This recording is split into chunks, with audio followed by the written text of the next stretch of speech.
Hey guys, welcome to the YouTube channel. Today I want to talk about 8K Blu-ray and why I believe it's imminent. It's coming for sure. And while everyone on YouTube and everyone in the world of physical media is saying they will never do that, they're never going to do 8K. There's no reason to do 8K, streaming's right there. Why would anyone, they're trying to do away with disk drives. Every reason why it can't exist I've heard.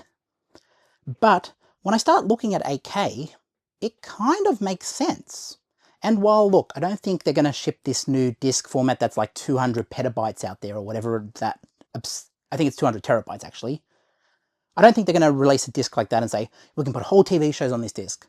I think there'll be an innovation in the disks. I think it'll up it to 1 terabyte maybe, but I don't think it's going to be anything hugely out of left field. I don't think it's going to be anything too insane. I mean, we have SD cards now, micro SD cards that hold 1 terabyte of data. So it makes sense that something along the lines of physical media is going to happen. And I think it just makes sense to keep it on an optical format. But I don't think it's as people are thinking. I don't think it's as people are speculating. They're not going to put a 200 terabyte disk out there. I think it'll be 1 terabyte. And I think it'll be 8K resolution. And I think it'll come probably towards the later part of the decade. Maybe 2029, 2020, 2030. I think that's when it will come out. And there's a reason for this. A, we're starting to see a resurgence in physical media. While it's not evident by Blu-ray, I mean, you can still see some evidence that people are going back to Blu-ray and DVD, but in the music community especially, vinyl made a comeback, and now you're starting to see CDs and cassettes start to bring up their market share and come back. So the collector market is there and it's starting to re-emerge. We've even seen VHS take somewhat of collector status, so VHS is really making a push now to come back. Laserdisc, I've heard people, sorry if I'm sweating a lot because it is a 30-degree day and I'm doing it without a fan on because I don't want the sound to be all messed up. But do you understand what I'm saying? Studios and companies are watching this stuff happen and being like, okay, and how's the collector market going? Well, I looked at the stats before I did this video. DVD is sitting at 45% market share, and that's to be given. That's a given because DVD is still the leader in physical media, in terms of visual media, I should say. It is seen as old faithful in a way. It's seen as the most available format outside of VHS, and you know, VHS players they're not still actively making players for. So the thing that they're still making players for and the most actively available format is DVD. And most people are like, yep, DVD will do me. Most people are happy with that. Most younger collectors would say, yep, DVD is what I can afford, DVD is what I'm getting. You've seen Blu-ray, which is kind of the middle child, which kind of is not the best at resolution anymore. It was the best at resolution at one point, but it's not the best in terms of menus. It's not the best in terms of anything. But it's a nice, humble entry. But you've seen Blu-rays, essentially, go up in price to about $20 to $40, like in terms of new Blu-rays. Some secondhand you can get a bit cheaper, but even those are rising. And then you watch the 4K market, that's really risen, and people are still buying, like Disney's TV shows that they're putting out in steelbooks. People are still buying those things. Where are the steelbooks? They're over here somewhere. I will just get one example. Obi-Wan Kenobi. You know, people are still buying them. I'm one of them. But yeah, when I talk about the stats of the market, DVD is still at 45%. Oh, it's risen, I think it used to be at 55%. It's dropped to 45%. Blu-ray is about 30% of the market. So that's holding, but it's going down slowly year after year. Because right behind it, 4K, which used to be at 6% of the market, I watched it when it was at 1% of the market. It has been rising to the point now where it's 20% of the market. And this is the format that people said, oh, they'll never do 4K. Why would that exist? We got Netflix now. Well, who needs that silly old 4K format? Well, now you've seen what's happening.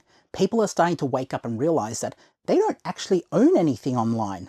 They don't actually own access. Essentially, they can take a movie off you without you even knowing. Or if you pay for a subscription, maybe that's not on the subscription tomorrow. The WWE Network, for example, is moving to Netflix. And if you're a Peacock subscriber in America or a Binge subscriber in Australia, I have heard that it's moving to Netflix in Australia as well. I have heard that through a couple of different people. I think it's happening early next year. I don't know what the deal looks like with Binge. I don't know if they're still going to have access to pay-per-views, the back library of content. I'm not exactly sure, and I am really sweating because it's very hot. But do you understand what I'm saying? Like, content can shift around to different services, and then suddenly you need a Netflix. You don't need binge anymore. But then people will say, oh, but then I will need to watch binge because I need the Foxtel channels or whatever. You know, I don't know. I think it's Foxtel now. But, you know, there's certain times where you look at these formats and are like, well, I just want to own WWE. I just want to watch my favorite pay-per-view. I just want to watch WrestleMania 20, you know? There are so many different caveats to that question of like, how do I access my media? And so many people are like, well, I just want to watch Dragon Ball Z, so I'm going to pick up a few Dragon Ball Z releases and just have those ready to go. So you're seeing a trend of people going back to physical media for the stuff they love. And I was shocked. I did a video the other day and I mentioned Friends was getting a 4K release, and I was like, I never understood the cult phenomenon around Friends. I definitely think it's a funny show. I've definitely watched a few episodes. I think it's entertaining, but it's got like a cult following, and that's getting a 4K release. You're not going to tell me like, look, I don't think they're going to go back and say, oh, well, a 16mm negative for the Texas Chainsaw Massacre has topped out at 2K. We've upscaled it to 4K. They will find some new technology to put into the Texas Chainsaw Massacre, whether it's AI upscaling, which is going to be the next big format, I think. I think that's going to be part of 8K. You will see some formats start to get it like, okay, we can upscale it. We don't need what's on the negative anymore. We will upscale it to 8K. And it makes sense because that's where the market's going already. Now, what will the discs actually look like? Like, obviously, look, with Friends, they've got a hard negative there. It was probably shot on, what, 35mm? So they can probably take that up to 8K pretty natively. I think it'll be native resolution. IMAX movies will definitely greatly benefit from an 8K resolution, but you're going to start seeing, I think what you're going to start seeing, I don't know, this is all speculative, by the way. I am speculating on 8K. 8K is going to be another player in the market. You're not going to see DVD phased out. You're not going to see Blu-ray. I mean, Blu-ray is losing market share at the moment, but that's because 4K is heavily rising and they're packaging a lot in with Blu-ray and 4K. They're packaging them together. So you're seeing that start to go down. Blu-ray's going down while 4K's going up. And then you're going to have an 8K resolution there, which I think... There is a motorbike going past my window right now, and it's very loud. Sounds like he's backfiring, mate. You need to put the correct petrol in it. That's gas, by the way, if Americans don't understand what petrol is. Or fuel. I don't know what you guys call it over there. But this video's all over the place.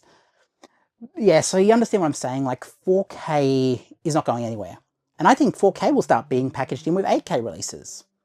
And what will the discs look like? As I said, 1TB discs. I think that's a standard. I think that's where it's going.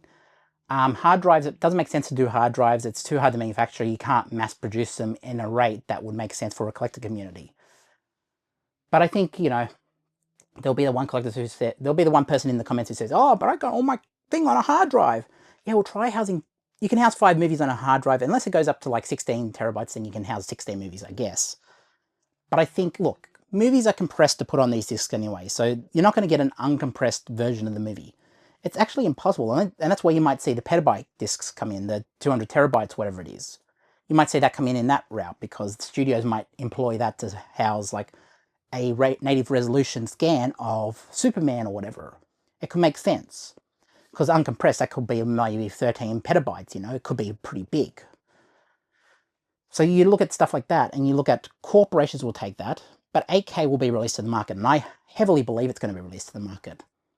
And there's an old saying, have it and people will come. Have the product available and people will come to you for it. People will buy it if it's available. And I think it's a no-brainer that people are going back to physical media. And while disk drives might go away, people will say, oh, disk drives, they're not even going to be around in 5 years. What happens when, let's say, something great happens, like something like a law passes and says, okay, you don't know anything, like the LA law, the one about you need to call it something other than purchase and buy. If that goes through and says rent, long-term rental, people are going to start thinking, hold on, I need to own my movies. And that's what you're seeing with music already. Spotify and the streaming services in terms of music have really put a lot of people going back to iPods, going back to CD, going back to cassette, going back to vinyl. You're seeing that trend already, because people are just sick of being being in the algorithm and being like, oh, well, we think you need to listen to this because you listen to this. People are getting sick of it. And so you're seeing the collector market go back up. And in saying that, when the collector market goes up, then corporations are saying, how can we capitalize on this? I know, 8K. It's a no-brainer. And people will buy it. There are people like me who will buy it. I mean, think about it this way. How would you love a 8K resolution native scan of, I don't know, Interstellar or 2001: Space Odyssey?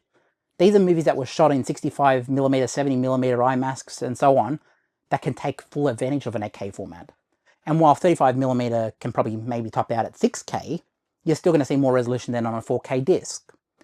And for the ones that have already topped out, like Texas Chainsaw Massacre, as I mentioned, they will use AI upscaling for those sort of ones. And I think AI upscaling is still new, but I think it's not going to be like DNR. I don't think it's going to be done like DNR. I think it's going to be, it can leave all the grain there. It can pretty much predict what information would have been there, and it can pick up the tiniest little details and analyze every little aspect of the film, and then make recommendations that whoever's restoring it can take or leave.